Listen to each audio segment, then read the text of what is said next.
Okay, and welcome everyone to Webinar 7, Difficult Conversations Made Easy. My name's Laura. It's a pleasure to spend this 30 minutes with you.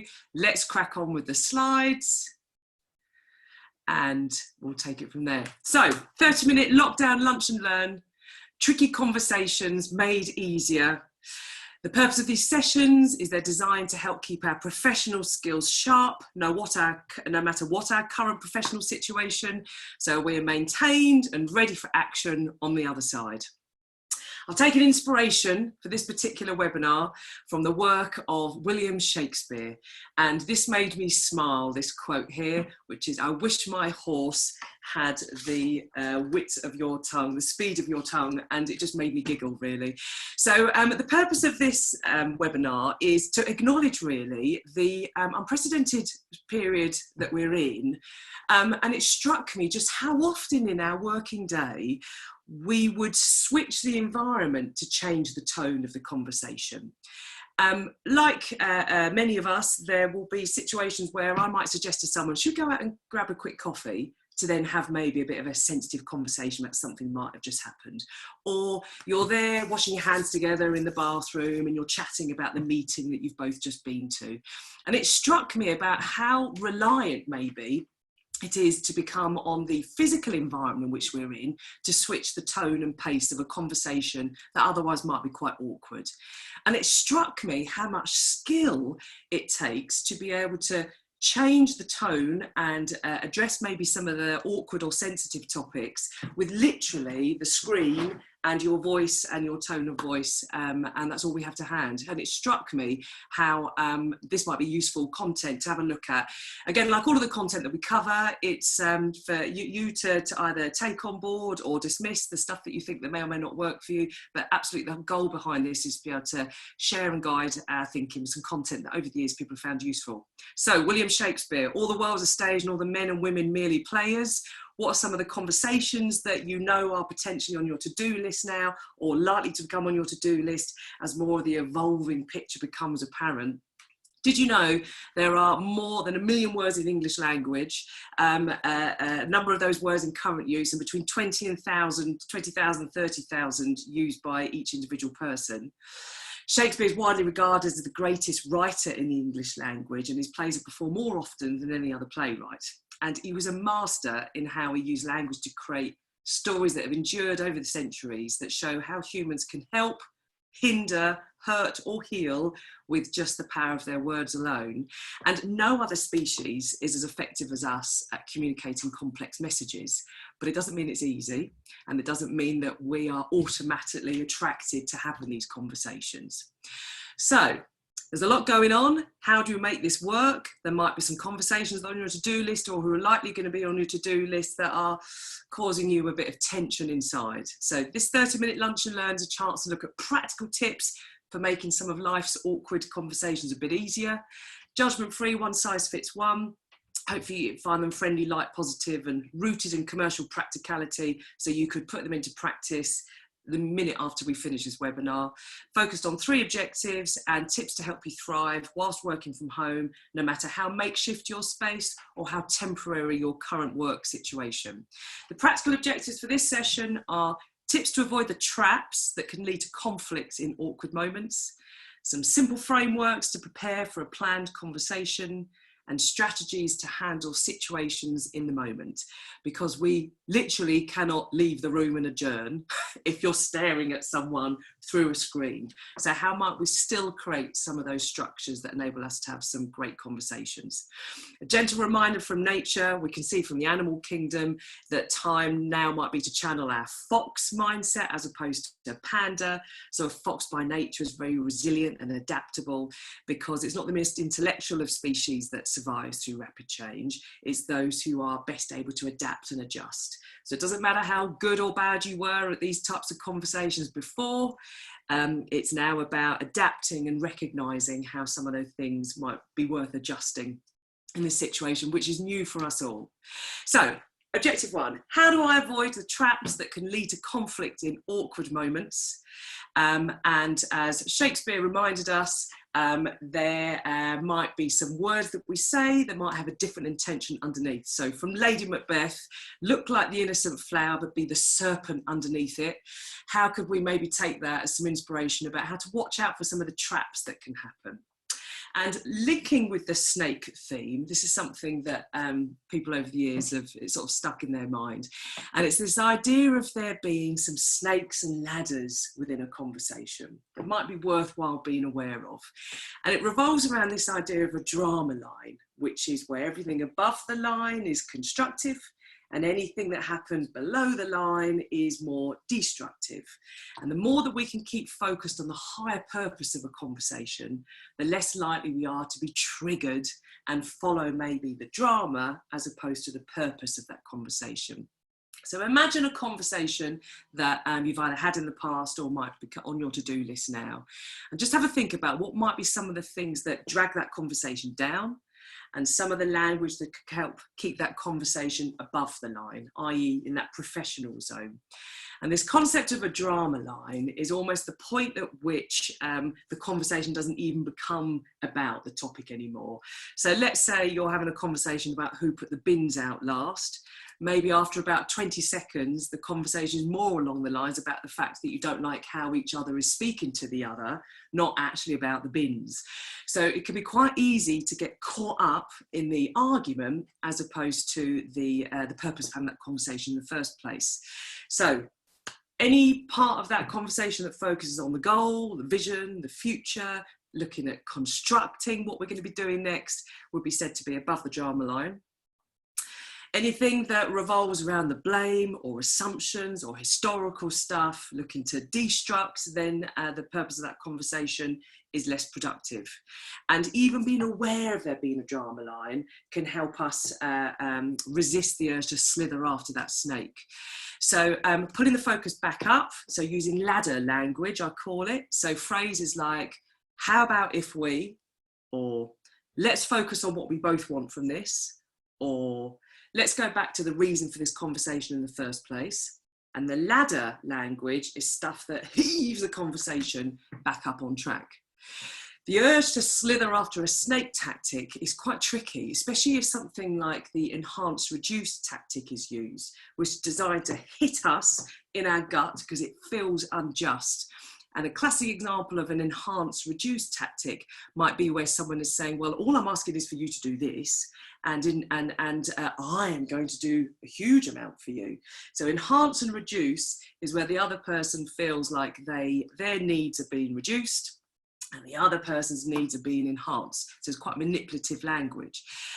However, it's my choice to slither after that if it comes over the drama line to me. So actually being able to practice some of that mindful communication is having a vision like this can be useful to keep us on track. So very first thing, big picture, increasing your awareness of the drama line. So this conversation that's coming up, or one that you can review in the past, at what point maybe did the productive play stop and it become more about the drama, and what could be some ladder language you could have tucked up your sleeve to be able to heave the conversation back on track.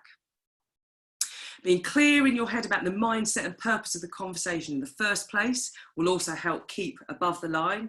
So tidying up the topic in advance in your head by preparing, for example, 3 key points you want to cover.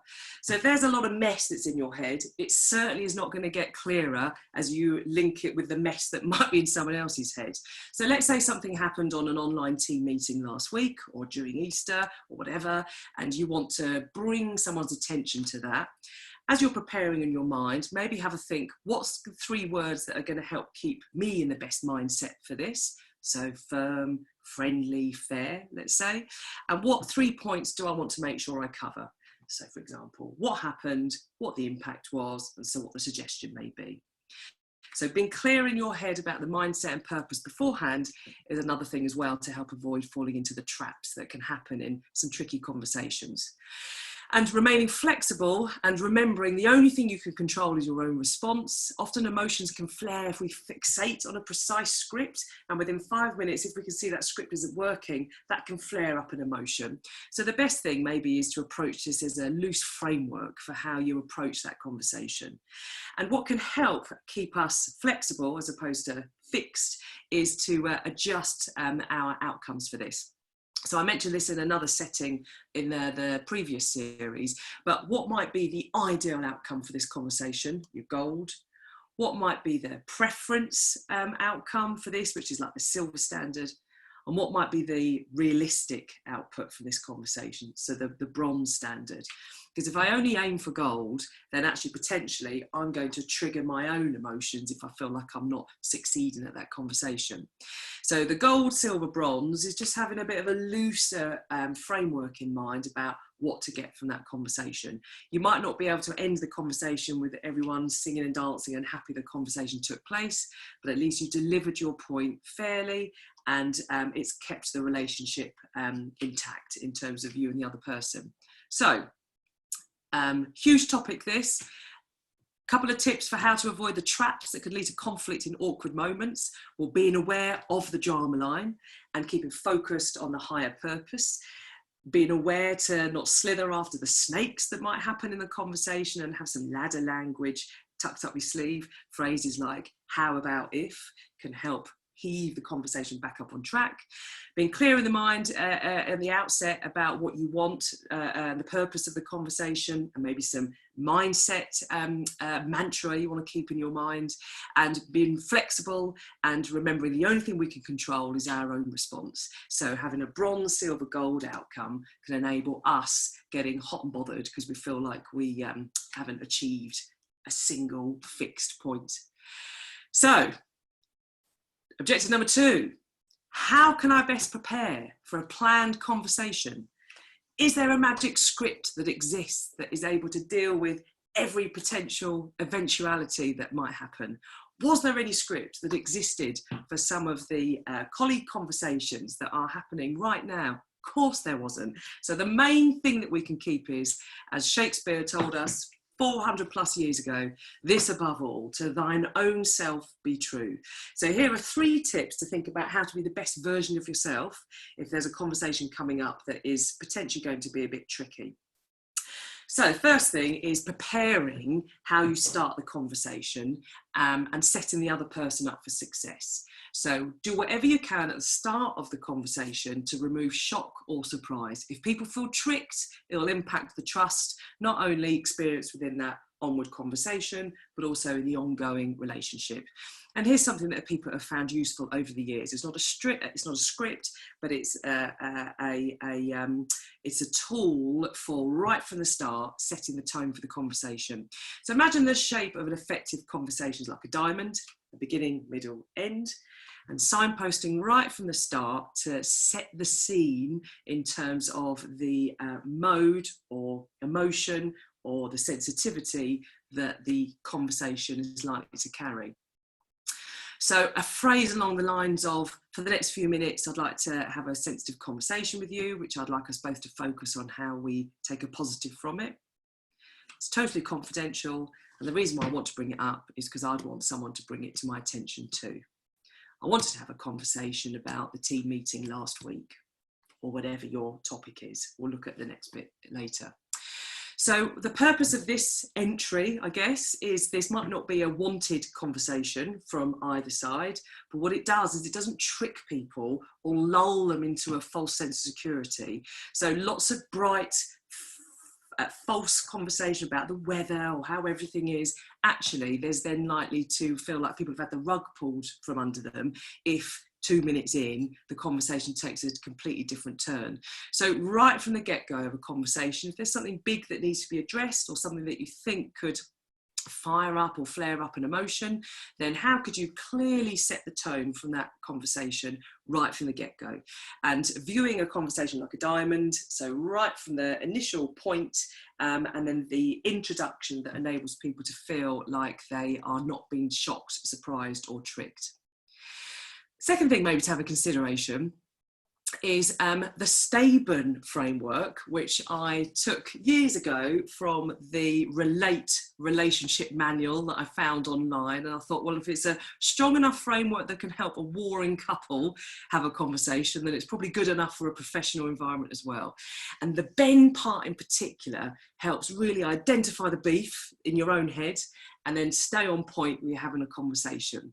And I've passed this on to many friends and colleagues over the years, and it's really useful. It might not actually impact what you say, as in the words that you say out loud, but it certainly helps you tidy up what is the particular bit of message you want to communicate.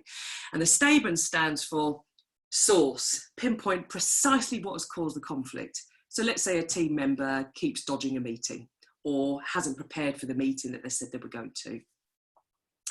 When is the best time and place to have that conversation? So praise in public, constructive feedback in private. The quickest way to damage team morale is to start giving personal feedback in front of everyone else, because everyone suddenly will be on edge. So how might you pick this up one-to-one? An amicable approach, so aim to start with a rapport build, but really quickly then making it clear that there's going to be a conversation, so linking it to that diamond. And then here's the bit, the Ben bit. So clearly stating what's the behaviour, so what is it that happened? A phrase like, I noticed that at the last 3 team meetings, you haven't been present. The emotion, I felt disappointed and quite let down, because I thought we'd made it quite clear in our team agreement that we were all going to log on at that set time. So need. So I guess what I need now is some reassurance and a conversation so we can see how we can make the next couple of weeks work. So behaviour, emotion, need. Keeps it really simple. The brain likes things in 3s. And you don't have to worry about getting lost in lots of content or getting mixed up with your words, because it's a very clear and fair way of stating it. Just a note about the emotion, much more assertive to say, I felt, rather than you made me feel, because actually the emotion belongs to me. So I'm asserting my right as the owner of that emotion. And if I start using phrases like, you made me feel, then actually that could be quite aggressive towards you. You might be in your rights to then kind of argue back, and then we get lost below that drama line. So the Ben model is a really handy way to deliver some feedback and keeping it above the drama line.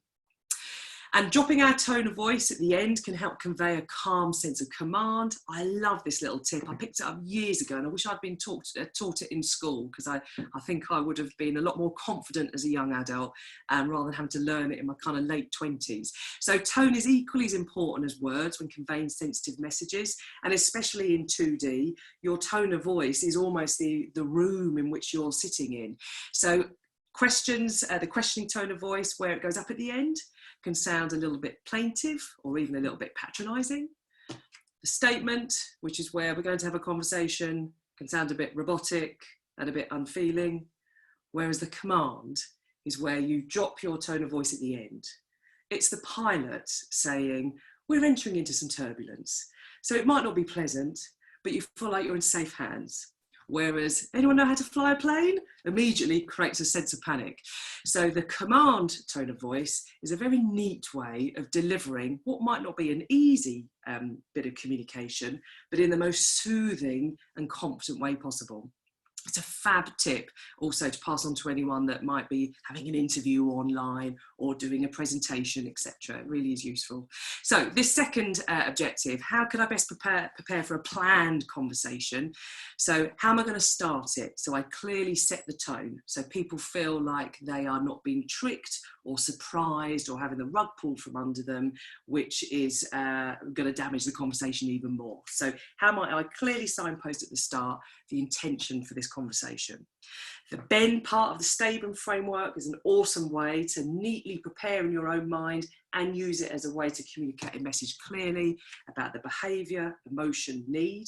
If there, for example, is a relationship issue that needs addressing, it works for friends, lovers, as well as colleagues.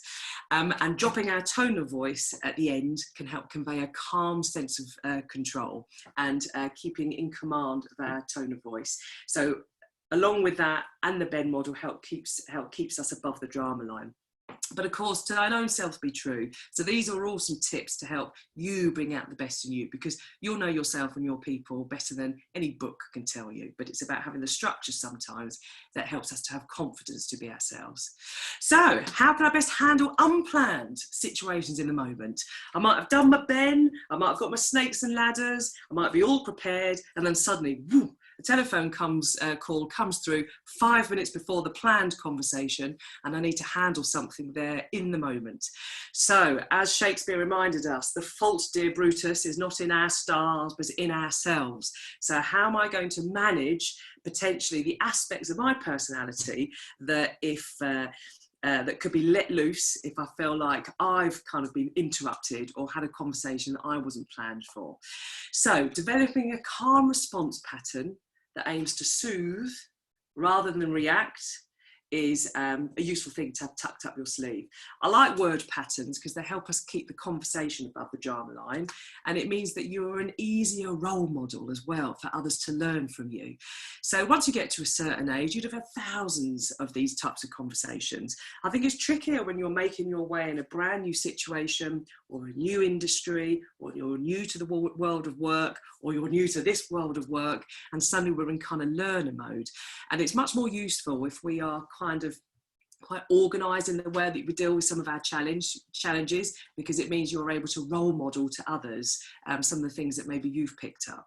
So the Feel Felt Found tool is just one of those favourites that is a useful place to start. So developing your own response pattern also gives you some thinking time, so you can respond if someone kind of blurts out something to you that needs addressing. So let's say someone picks up the phone to you or just says out loud on a webinar call they weren't happy about a recent challenge. So maybe you challenge them on something and they weren't particularly happy about that. So the Feel Felt Found tool gives you some thinking time, and it allows you to respond whilst you're thinking about what the particular reply might be. So I can understand why you feel like that. I know there's been a lot of challenges you've had to deal with recently, and I know others in the team have felt the same. What I've found helps is to keep focused that this is for a fixed amount of time only, as the new process is tested. So the response is along the lines of the Feel Felt Found pattern. And the benefit from this is you might not like it. I call it kind of like a Marmite tool, really. So some people have loved it, and some people think, oh no, it feels a bit cheesy. So if it feels cheesy to you, don't use it. But what's your alternative? If actually you think, I've never really thought about how I respond to challenge, especially when all you've got is your words and tone of voice, then the Feel Felt Found tool could be a handy pair of stabilisers as you find your own wheels in terms of handling some of these things. The second thing, though, is to make sure you sound natural. So being too robotic is as bad as being too dramatic. So actually you can interchange your language. The psychology behind the Feel Felt Found tool is demonstrating empathy, keeping credible, and then sharing information in more of a testimonial way rather than ramming something down someone's throat. So feel, felt, found, say, said, realised, think, thought, discovered. So I can understand why you say that regular dialing into team meetings might feel a bit excessive. I know I said the same when we first were thinking about how we were going to run the team communication. And then I realised that unless we have daily check-in, it's tricky for us to keep connected with us, and I think that might be useful as the weeks go on. I can understand why you think that it's not necessary to have your video showing when we're on our team call. I know others have thought the same as well. What I've discovered, though, is the meetings where all of us have our video cameras on, there's a lot more energy and connection. So I suggest that we continue that moving forward. So feel, felt, found, say, said, realised, think, thought, discovered. They are an attempt to give a word pattern that gives you some thinking time to then be able to respond, and interchanging your language. So you could say, I understand why you feel like that. I've said the same. What we've discovered is, so actually there are 27 different versions that you could use by mixing around some of the words.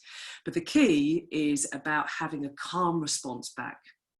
However, what happens if on this phone call someone actually starts to be quite aggressive towards me, or if I observe some aggressive behaviour that everyone else within the team can see as well? The ABC model, I've used this a couple of times, and it's a real sturdy tool that enables us to remain confident and assertive if someone's being verbally aggressive.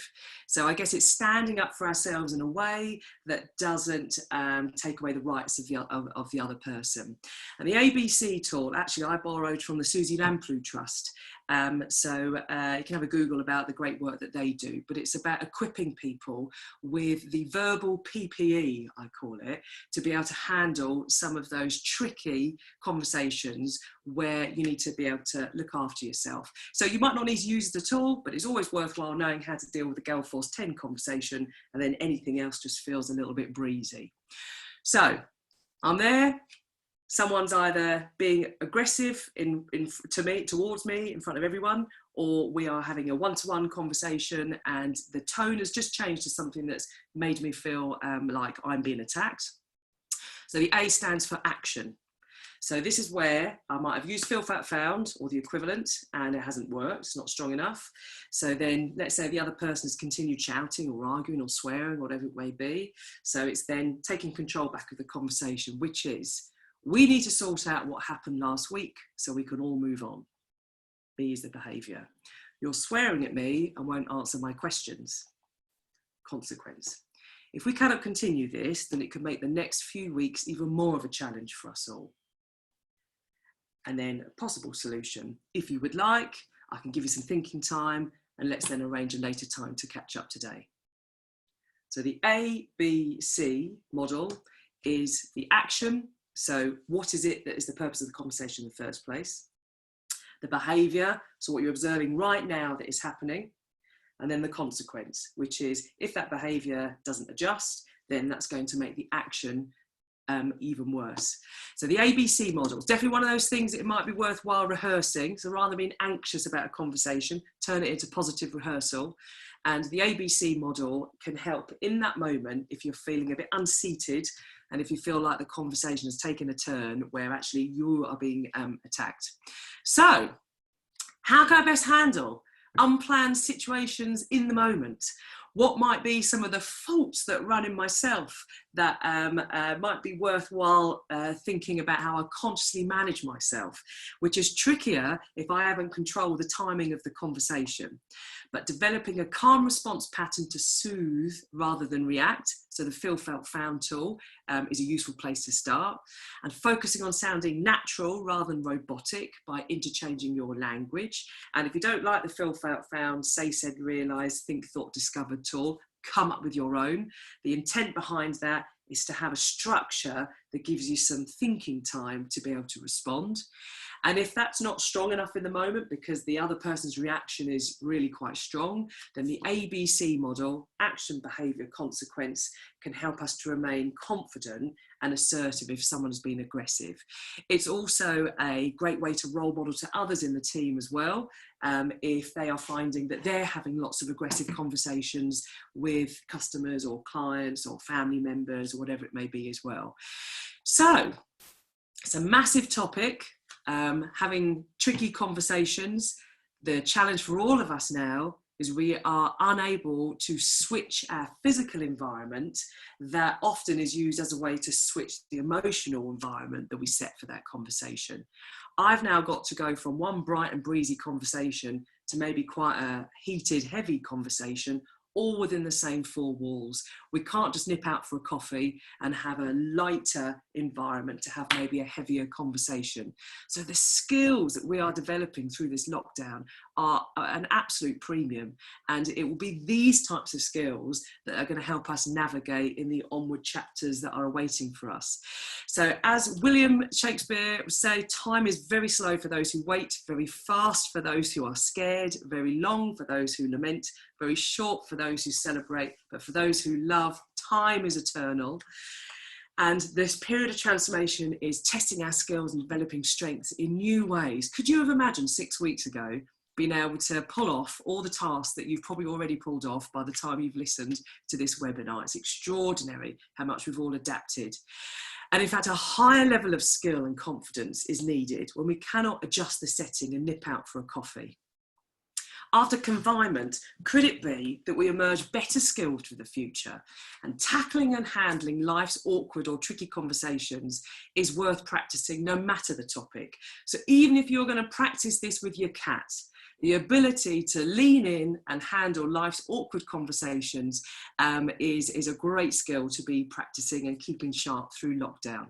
So tricky conversations are like those Stonehenge stones. We've been doing it since the get-go, been able to tackle some of these emotional, sensitive things. And just like those stones at Stonehenge, 5,000 years old they're dated to be. Just think of all what they have seen changing around them and the various challenges and fashions, etc. So keep human, stay foxy, having a think, how am I going to avoid the traps that can lead to conflicts and some awkward moments? What might be ahead of you on the to-do list? Reviewing previous experiences you've had. How am I going to best prepare for a planned conversation that's coming up? And how am I going to best handle myself in maybe some unplanned tricky situations that might trigger me to react? So it's been an absolute pleasure. Thank you so much for listening to webinar 7. Keep human, stay foxy. See you at the next one.